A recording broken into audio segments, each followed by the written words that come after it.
পিতৃরথটা অনেক দিনই হয়ে গেছে, কিন্তু তার পরের দিনই আমরা দিদি বাড়ি চলে যাই, তাই এই ভিডিওটার আপলোড করা হয়নি, একদম ভুলেই গিয়েছিলাম। এই ছোট্ট রথটা বেটুর একদম ছোটবেলাকার রথ। প্রথম রথে ছেলে ছিল মামা বাড়িতে, ওখানেই রথ টেনেছিল। আর এই রথটা প্রথম রথেও দিদি ভাই আর ভাই, আর উল্টো রথে এসে একসাথে সবাই মিলে রথ টানলো।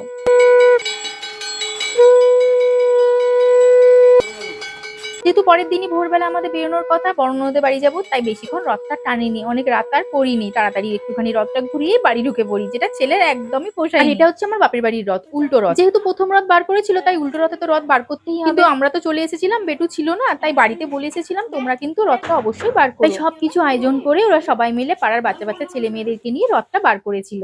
এরা সোজা রথও ছিল, কিন্তু তখন বেটুও ছিল, কিন্তু পিতৃরথে বেটু ছিল না বলে ওদের সবারই মন খারাপ হয়ে গিয়েছিল। এই রথটা কাকা বানিয়ে দিয়েছে আমার ছেলের জন্য, কিন্তু এত বড় রথ আনবো কি করে, ট্রেনে এসেছিলাম বলে। পরের বারে বলেছি গাড়ি নিয়ে যাবো যখন, তখন অবশ্যই রথটা নিয়ে আসবো। আর এটা হচ্ছে রথ টানার পরে মায়ের মন্দিরের সামনে হরিলুট দিয়েছিল বাতাসা, সেটাই সবাই মজা করে কুড়োচ্ছে। পাড়ায় যখন রথটা বার করা হয়েছিল, এত সুন্দর রথ দেখে সবাই জিজ্ঞেস করেছিল কোথা থেকে কিনেছে। যখন বলেছিলাম কাকা বানিয়েছে, তখন অনেকেই এসে পরে বলেছে প্লিজ একটা রথ বানিয়ে দেবে, পরের বছর হলেও হবে। আর এগুলো হচ্ছে জগন্নাথ দেবকে ভোগ দিয়েছিল।